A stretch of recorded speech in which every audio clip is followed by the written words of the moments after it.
education, actually, because I was graduating high school. I was trying to figure out what I was going to do with my life. And I had signed up for the Call Me Mr. interview. I completely forgot about it, but one of my friends, Lemanuel Chandler, he came over by my house and he was like, hey, me and my family are going up to Clemson. I'm going to do this Call Me Mr. interview. You want to ride with us? So fortunately enough, I was able to hitch a ride with him to Clemson to interview for the Call Me Mr. program, which I'd signed up for. Completely forgot about it, but I interviewed with Call Me Mr. at Clemson, and they saw something in me. They awarded me an opportunity to come to Clemson and become an educator. When I was trying to figure out what I was going to do in high school, much like a lot of our students, I just knew I was going pro. I knew that was in the stars for me. I knew that was my path.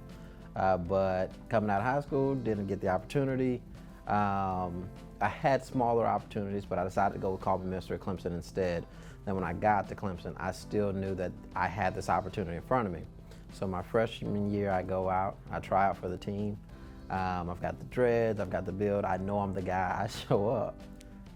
I don't make the team. I tried to walk on, I didn't make the team my first year, but that second year I decided I was gonna go back, try again, didn't give up, persevered.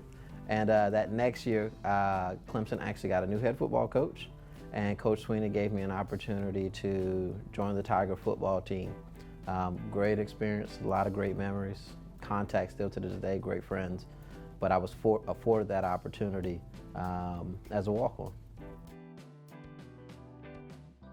My degree was in multi-categorical special education, K-12.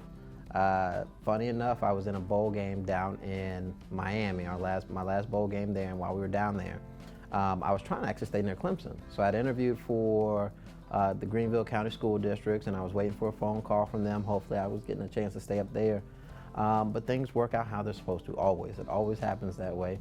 And so I didn't get a call from them, but while I was in Miami at the bowl game, I did receive a phone call from Lexington-Richland School District 5, and I got a phone call about a position at Irmo Elementary School. And I interviewed for it over the phone, and I was afforded the opportunity to become a part-time resource teacher at Irmo Elementary School.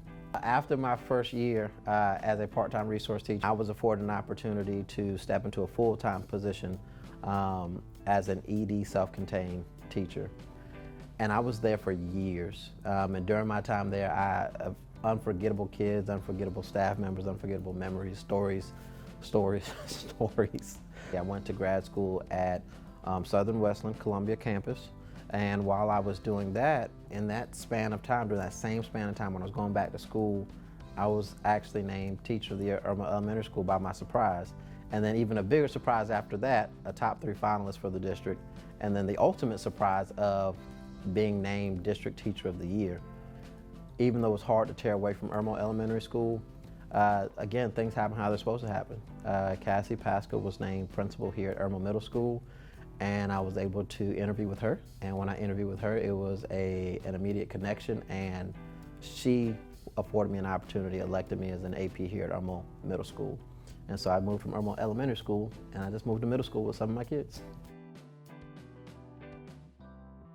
If I was not an educator, I really do think I'd be doing some contracting, some real estate, things of that nature. I really do love that aspect. It's actually one of my hobbies, something I like to do outside of the building at times, just getting to houses and do some remodeling work and things of that nature. So I think if I was not here, I think I'd invest more time there, yeah. Red velvet cheesecake. If I can find red velvet cheesecake, that's my guilty pleasure.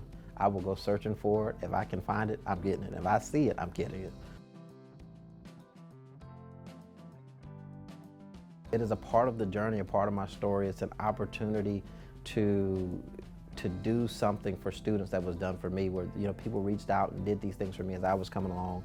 I think about my time in middle school and the challenges that I faced and the growing pains that I had. Now I'm able to step into the gap and do some of the exact same thing that people did for me. So now as a principal, a leader in this space, I get that chance. And because of that, it's a huge part of my story. it's a huge part of who I am right now. It's all about growing my kids and moving them forward. But I think for me, it's really about every individual kid and the opportunity to just grow them just a little bit, plant seeds, because people along the way did that for me. People talk to me about playing sports. People talk to me about doing well in school, and what about college? And if it weren't for those people along the way, I wouldn't be here. And so now I get to be one of those people along the journey of all of these students who will say, hey, Mr. Joseph was my principal in middle school. And if they don't say anything else, I just want them to be able to say that they grew while they were here.